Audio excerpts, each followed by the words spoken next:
Assalamualaikum warahmatullahi wabarakatuh. Perkenalkan, kami dari kelompok 5 Teori dan Praktik Diplomasi. Hari ini di podcast ala-ala kami akan membahas lebih lanjut diskusi kami seputar webinar yang telah kami hadiri beberapa minggu yang lalu. Webinar yang diisi oleh Dr. Urusa yang membahas interkultural dialog. Sebuah konsep yang beliau angkat dari penelitian yang tentu didukung oleh teori yang beliau gunakan, tetapi juga didukung oleh penelitian langsung oleh beliau di konflik Kashmir dan juga Jammu. Nah, untuk berangkat ke pembahasan tentang konsep interkultural dialog, tentunya sebelum mencapai pola komunikasi interkultural dialog ini, ada pendekatan-pendekatan sebelum itu. Nah, apa aja sih Din sebenarnya pendekatan-pendekatan sebelum akhirnya kita tuh bisa tahu adanya, akhirnya kita tuh nemu gitu konsep interkultural dialog gitu. Oke, mungkin sebelum itu kenalan dulu kali ya. Oh iya, benar banget, iya. Oke, sebelumnya kenalan dulu, saya Muhammad Nufit Al-Badri. Saya Nini Putri Riani. Saya Muhammad Abdul Najib Dias. Saya Muhammad Faizan Ofendos. Oke, balik lagi ke pertanyaan tadi. Jadi apa sih pendekatan-pendekatan yang akhirnya membawa kita sampai gitu ke konsep interkultural dialog? Apa aja sih, Din? Oke, thanks Mufid buat pertanyaannya. Sebenarnya ini juga apa yang akan aku sampaikan juga merujuk pada presentasi yang udah dilakuin sama Dr. Urusa pas seminar kemarin ya gitu. Dan dari yang aku simak gitu ya bersama kita semua kemarin, kita ngelihat bahwasanya ada 3 pendekatan yang udah dilakuin sama Dr. Urusa saat melakukan interdialog ini gitu. Dimana yang pertama itu melalui pendekatan asimilasi gitu. Jadi asimilasi ini pendekatan yang sebenarnya lumayan familiar gitu ya di kita semua gitu, tapi sebenarnya kayak definisinya nggak betul-betul kita pahami secara benar nggak sih? Betul. Nah, jadi mungkin di sini Dr. Urusa tuh menjelaskan kembali gitu apa sih asimilasi itu sendiri. Jadi asimilasi itu gampangnya kayak pendekatan gitu ya untuk menghapuskan gitu secara secara kasarnya menghapuskan gitu identitas suatu kelompok maupun individu gitu ya dari identitas aslinya untuk bisa melebur gitu ya, dan juga menjadikan identitas yang ada di wilayah di mana dia tinggal itu menjadi identitas dia saat itu gitu. Jadi gampangnya kalau misalkan yang dicontohin itu saat itu adalah kebijakan di Australia yang kita tahu ya, kalau misalnya di Australia kan banyak imigran gitu ya, banyak pendatang gitu kan ya yang datang ke situ, dan otomatis mereka bawa dong budaya mereka sendiri gitu yang datang gitu kan, kayak orang-orang Bangladesh, orang Indonesia bahkan gitu kan, itu bawa culture ke situ. Dan di kebijakan Australia tuh ngebuat bahwasanya mereka tuh harus meninggalkan, mereka harus hapus gitu identitas mereka ketika sampai di Australia, dan mereka harus mengadaptasi gitu dan juga ngepakai budaya yang udah ada di Australia untuk jadi budaya dan juga identitas dia sendiri. Berarti gitu. asimilasi ini tuh juga sebagai salah satu bentuk dari diskriminasi nggak sih, Din, kalau misalnya definisinya seperti itu? Nah, iya, itu salah satu hal yang terjadi gitu ya setelah asimilasi itu dilakukan gitu loh. Karena pada akhirnya asimilasi itu kan merenggut ya hak kita untuk bisa mempertahankan budaya asli. Karena kan budaya kita tuh dari lahir gitu ya. Kalau misal lahir gitu kan, dan kita bawa terus tiba-tiba suruh kita hapus, kan itu susah gitu ya. Dan itu juga termasuk pelanggaran HAM gitu. Dan maka dari itu termasuk diskriminasi juga gitu. Dan pun ketika ada beberapa case di mana ketika kita udah melakukan asimilasi, malahan kita masih tetap didiskriminasi gitu sama orang-orang asli dari wilayah tersebut gitu. Dan bahkan nggak jarang juga kita dapetin kayak persepsi buruk gitu dari warga-warga asli yang ada di sana kayak gitu. Jadinya ya itu tuh menjadi celah gitu atau kekurangannya dari asimilasi itu tersebut. Sesuatu yang sangat tidak adil tentunya bagi pihak yang telah dihilangkan identitasnya tetapi tetap mendapatkan diskriminasi. Benar banget gitu. Jadinya di sini Dr. Urusa memakai lah gitu pendekatan yang kedua, yaitu namanya multikulturalisme gitu. Nah, kalau multikulturalisme sebenarnya tuh kayak pendekatan yang ngejawab gitu loh dari pendekatan asimilasi. Karena kan tadi ada pelanggaran, diskriminasi gitu ya. Nah, di sini multikulturalisme tuh jauh lebih bagus karena mereka tuh menjunjung tinggi tentang recognition gitu. Mungkin sebelumnya udah ada yang tahu tentang recognition? Pengakuan bukan sih? Iya, Dari benar bahasa Inggris banget. Itu pengakuan secara simpelnya pengakuan benar dan kalau secara panjangnya atau mungkin secara definisinya tuh dia tuh mengakui gitu segala keberagaman yang ada, which is itu beda banget kan sama asimilasi. Nah, di multikulturalisme ini dia tuh mengakui segala keberagaman, otomatis mereka nggak harus ngehapus identitas yang mereka punya ketika mereka datang ke suatu wilayah. Which is bagus banget kan. Bagus banget. Jadi gitu. mempertahankan budaya kita juga, misalkan budaya masing-masing gitu ya, saling menghargai satu sama lain gitu. Iya kan, benar. Bahkan sampai kayak kalian dengar nggak sih kayak British Indian, British Pakistani. Nah, itu kayak itu campuran bahasa itu gitu. hasil dari multi. Iya, multikulturalisme tuh kayak gitu. Oh, Jadi gitu. kayak malah jadi perpaduan gitu kan. Kayak orang British tapi dia memang pendatang tadinya sebagai orang Indian tapi akhirnya tinggal terus juga bergenerasi akhirnya generasi dinamakan British Indian Beda ataupun banget ya sama asimilasi ya. Nah, iya benar beda banget di sini. Makanya ini kayak suatu solusi lah buat menjawab asimilasi itu sendiri. Tapi di sini masih ada satu hal yang menjadi pokok permasalahan Apa gitu. itu? Apa tuh? Nah, pokok permasalahan di sini adalah tentang mereka yang udah mengakui keberagaman itu tuh malah seringkali mengakui doang tapi nggak benar-benar menjalankan interaksi antar kelompok budaya gitu. Jadi malah masing-masing gitu hidupnya. Iya benar kayak Circle-circlean dong. ya itu benar simpelnya kayak circle-circlean. Jadi kayak mereka tetap ya udah oke, ada namanya British Indian gitu, ada British Pakistani tapi mereka nggak benar-benar mencoba untuk in touch atau mungkin interaksi Berbaur gitu membaur. ya. Iya benar. Jadi kayak mereka sendiri-sendiri masing-masing tadi Taufik bilang. Nah dari situlah hadir sebuah pendekatan baru yang namanya interkulturalisme kayak gitu. Interkulturalisme. Betul. Apa itu? Nah, interkulturalisme nih gampangnya kayak menjawab persoalan multikulturalisme di mana di sini tuh mencoba untuk membangun suatu interaksi gitu ya di antara para kelompok budaya yang saling berbeda itu gitu. Jadinya ya kayak misalnya tadi nih British Indian gitu ya sama British Pakistani kan mereka beda nih tapi mereka bisa menyatu dalam suatu jalinan melalui interaksi sosialnya nih kayak gitu. Yang akhirnya disebut sebagai intercultural dialog gitu. Betul. Dari situ ke mereka bisa hadir cuma dalam interkultural ini tuh banyak tantangan yang terjadi gitu ya karena kan beda-beda komunitas, beda-beda budaya pasti untuk bisa saling berinteraksi bondingnya itu tuh pasti bakal susah gitu. Karena ya baru kita nggak tahu siapa gitu kan. Iya, beda beragam juga. Kadang kayak di kita boleh, di dia nggak boleh gitu kan. Itu yang ngebuat kayak itu susah. Nah itu juga bakal dijelasin lebih lanjut sih sebenarnya sama partner kita sama Dilan kayak gitu sih. Ya, kita udah bicara tentang intercultural dialog tadi kan. Awalnya kayak gimana? Yang sebenarnya bisa kita bilang ini itu udah sebagai bentuk ataupun ya bentuk sempurna dari konsep interaksi antar suku yang berbeda di suatu peradaban, di suatu pergaulan masyarakat kayak gitu. Nah, tadi Andin udah jelasin konsep-konsep sebelum terbentuknya interkultural dialog gitu kan. Nah,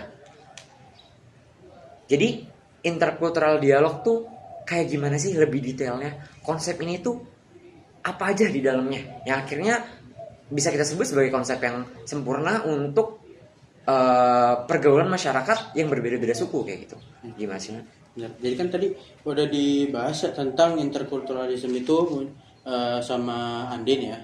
Nah, interkulturalisme ini muncul karena banyak orang yang merasa multikultural ini kurang efektif gitu. Kenapa? Karena multikultural ini sering sampai tahap ya udah kita beda, kita pendatang, kita nggak mau kayak berbaur gitu sama mayoritas gitu kan. Malah jadinya menciptakan segregasi sosial gitu ya. Jujur benar. Nah, tapi nggak benar-benar mendorong orang dari budaya itu berbeda buat saling berinteraksi. Nah, pertanyaannya sekarang gimana sih kalau orang-orang yang dari budaya yang beda-beda itu mau dekat dan punya hubungan yang baik, juga interaksi seperti apa sih yang dibutuhkan gitu. Nah, di sini ada yang namanya konsep yang namanya intercultural dialog atau dialog antar budaya. Gampangnya itu, ini tuh bukan cuma kayak ngobrol biasa, tapi ini proses komunikasi yang terbuka juga saling menghargai. Juga saling menghargai antara orang-orang yang punya latar budaya dan latar belakang yang berbeda-beda gitu. Nah, Jadi bukan cuma basa-basi doang, bukan cuma tukar pikiran biasa, tapi tujuannya lebih dalam, yaitu membangun hubungan yang tadinya penuh jarak, yang nggak saling kenal, jadi bahkan punya prasangka buruk dan lain sebagainya. Jadi hubungan yang lebih positif juga saling terpercaya gitu.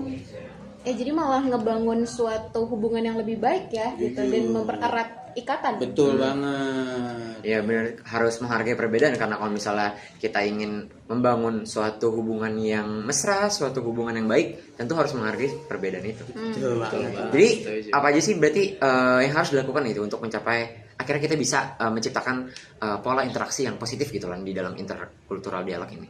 Nah, sebelum masuk ke situ, ini tuh juga bersinggungan sama multi track diplomasi. Pelajaran kita juga Iya, berarti pelajaran ya, kita benar. tuh. Kayak multi track diplomasi kan ada 9 ya. Iya, benar banget. Betul.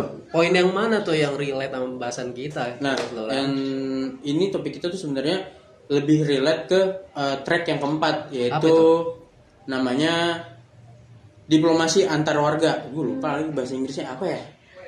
Itu citizen gak sih? Citizen diplomasi ya sih. Iya, citizen diplomasi. Citizen diplomasi ini. Nah, jadi saat pemerintah itu susah ya, atau lagi di jalan buntu, lagi berdiplomasi tapi jalannya buntu. Nah, interaksi yang paling bagus itu adalah interaksi masyarakat biasa yang bisa membantu mencairkan suasana, juga mengurangi ketegangan dari bawah gitu.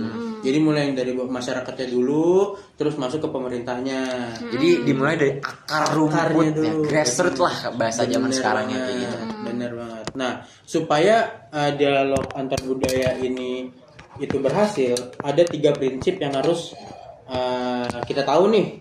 Yang pertama ada openness atau keterbukaan. Oke. Jadi kita nggak mau dong kayak gue ngasih pendapat atau yang lain ngasih pendapat, emang pengennya mau didengar dong, ya kan? Nggak mungkin kayak ya apa sih pendapat lu? Ya benar. Kayak ya gue punya pendapat, masa dihargai lah. Iya, harus saling menghargai. Baik lagi Sama sama respect awal. lah. Ya bener, sama respect. Nah, kita tuh pengen didengerin pendapat, kita ingin dengerin pendapat orang lain juga pendapat kita kan? Nah, kita juga nggak harus setuju sama pendapatnya, tapi yang penting kita udah berusaha gitu buat mengerti gimana sih cara berpikirnya mereka. Betul. Gitu, itu openness. Nah, itu terus yang kedua ada namanya respect.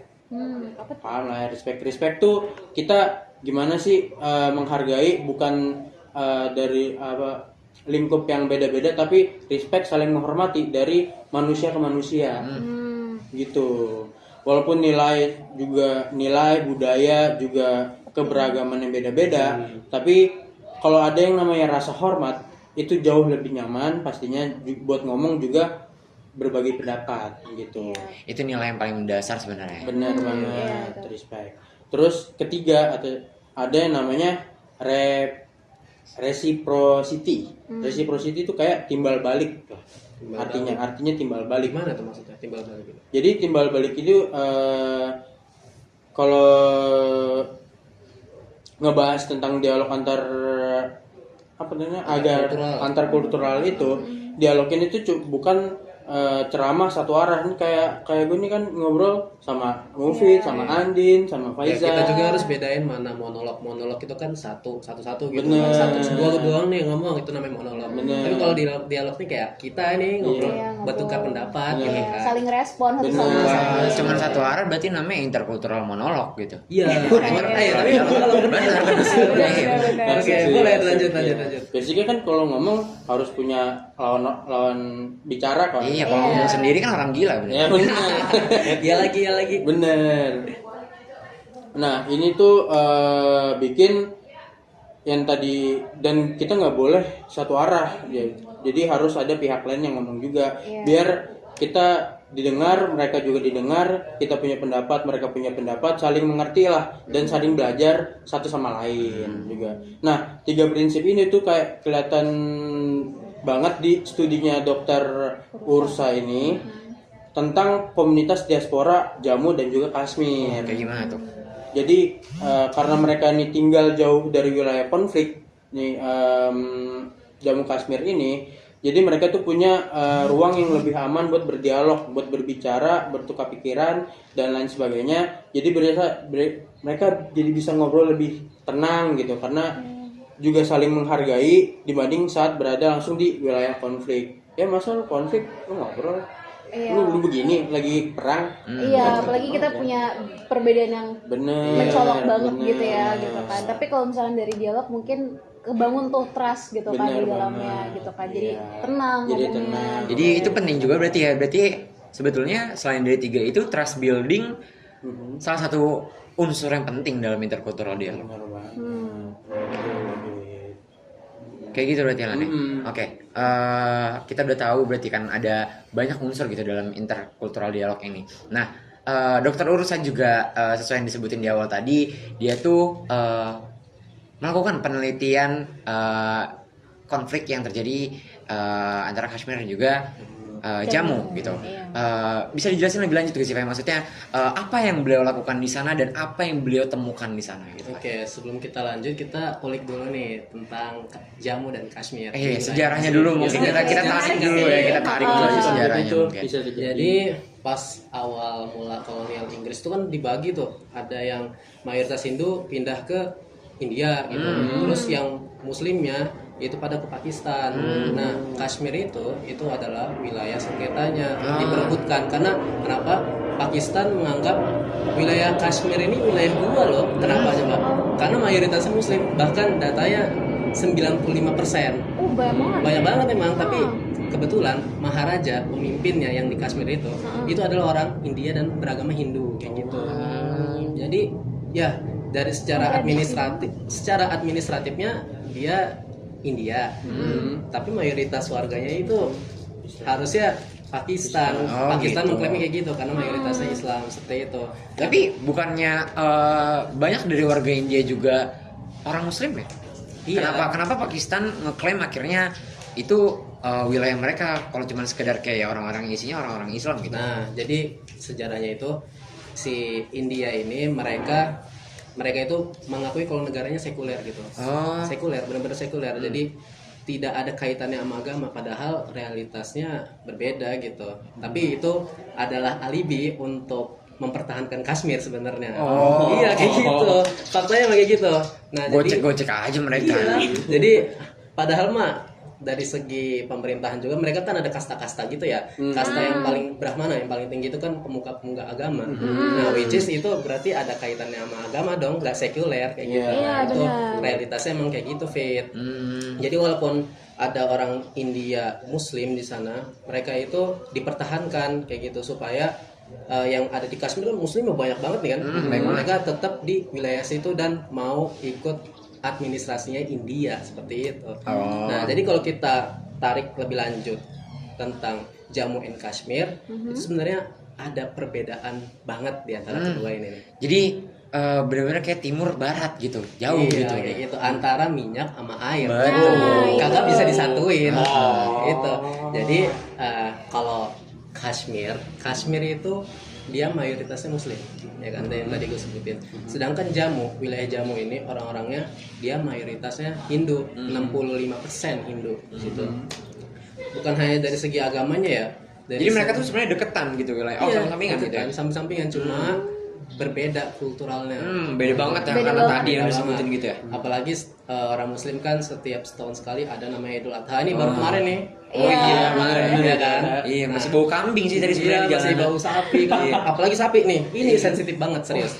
Karena ya kita sebagai kita tahu ya, kalau Muslim itu setiap setahun kali ada namanya Idul Adha, which is ada penyembelihan sapi ataupun kambing. Nah, Atau unta gitu ya. iya, atau unta juga bisa. Tapi yang ada di suku Jammu ini itu kan mayoritas India. Kalau kita tahu India itu Tuhannya kan ini sapi ya. Iya, mendewakan Sapi kayak gitu. Jadi di sini ada pergesekan nih agama dan budayanya Iya, kayak gitu. iya. Nah, dari segi ininya juga etnisnya, orang-orang Kashmir ini lebih ke Persia kayak gitu. Iya, Persia. Mirip kayak Arab gitu, bangsa Arab. Bukan, bangsa Arab, Persia beda ya. Kazakh gitu ya. Tan. Iya, Kazakhstan, Tan. Nah, Uzbekistan, itu tuh gitu ya. ada keturunan Persianya gitu. Nah, sedangkan yang Jammu ini dia benar-benar pure India gitu, orang-orang India. Indian gitu. banget. Jadi dia dari segi warna kulit udah beda, Iya, warna kulitnya beda, agamanya beda, kulturnya juga beda banget gitu ya. Ah. Makanya konflik wajar banget di situ. Wajar banget sih itu. Jadi makanya kenapa Profesor siapa namanya? Urusan. Urusan. Betul sekali. Profesor Urusa ini dia ngadain dialognya di mana coba? Di London. Kenapa tuh kayak gitu? Iya, jauh banget. Nah, jadi kan ini disebutnya diaspora ya. Diaspora itu gampangnya gini. Ada orang-orang yang asli dari Jammu dan Kashmir itu entah dia udah berkeluarga di Inggris ataupun dia pendidikan dan lain sebagainya, itu tinggalnya di Inggris, bukan tempat asli mereka, bukan tempat konflik yang tadi jelas sama Dilan kayak gitu. Jadi wilayah situ tuh wilayah yang aman untuk berdialog. Nah, profesor ini dia mengadakan dialog antar Jammu dan Kashmir. Nah, di satu dialog itu akhirnya mereka bisa ngobrol komunikasi satu sama lain dengan aman dan saling percaya kayak gitu, aman, tenang. Karena jauh dari wilayah konflik ya. Iya, jauh dari wilayah konflik. Coba bayangin kalau misalkan dialognya itu diadain di wilayah konflik, pasti mereka ada rasa skeptis gitu. Gue nggak percaya nih, apa yang diomongin gue nggak bakal percaya. Tapi kebetulan profesor ini dia mengadakannya di London. Tapi ada alasan, fun fact-nya juga loh. Kenapa coba? Apa tuh? Tadinya profesor ini pengen langsung di tempat Kashmirnya gitu loh, Kashmir dan wilayah konfliknya. Tapi qadarullah waktu itu kan COVID-19 gitu kan. COVID-19 jadinya beliau nggak bisa langsung ke tempatnya. Jadi dia observasinya ya di tempat London itu, tempat dia berkuliah gitu di sana. Dan gara-gara itu terbentuklah dialog antar suku, antar apa ya? Antar budaya, betul. Dialog antar budaya tercipta di situ. Jadi di sini menurut gua ada titik terang menuju perdamaian gitu. Karena output dari hasil diskusi ini, hasil FGD itu adalah supaya mereka sama-sama tahu gitu perspektifnya masing-masing. Kenapa sih kita ini saling berkonflik satu sama lain dalam waktu yang lama gitu loh. Cukup lama, dari tahun 46 loh. Iya. Dari pemisahan Inggris itu. Udah regenerasi tuh konfliknya. Iya, regenerasi terus. Nah, jadi ada secercah harapan lah untuk menuju perdamaian. Bisa dibilang langkah pertama yang bisa dibilang signifikan Iya, untuk langkah meredam konflik ya. betul, langkah yang kecil menuju tujuan yang besar. Masya Seperti itu. Allah. Masya Allah, Nah, Ustaz. ya jadi metode yang dipakai untuk penelitian ini itu metode FGD. FGD itu penting banget ternyata kan, dari yang gue ceritain tadi. Iya, padahal FGD itu sepenting itu, tapi adalah seseorang yang kayak apa Aduh, tuh jangan FGD? Fit. Itu rem dulu ya. Rem dulu. Oke, Iya, lanjut, silakan lanjut. Balik topik. Iya. Ya, balik ke topik. Dari FGD ini menuju secercah harapan buat perdamaian antara dua yang saling berkonflik ini, dua bisa dibilang kultural yang kelompok berbeda, berbeda. dua kelompok yang berbeda gitu. Tapi kalau boleh nanya nih, Fai, maksudnya Dokter Urusa ini melakukan diskusi atau FGD ini dengan masing-masing perwakilan dari suku yang berkonflik. Nah, tapi itu perwakilannya tuh siapa gitu? Maksudnya mahasiswa kah? Atau orang yang emang tinggal di situ tapi sukunya suku dari Kashmir atau gimana?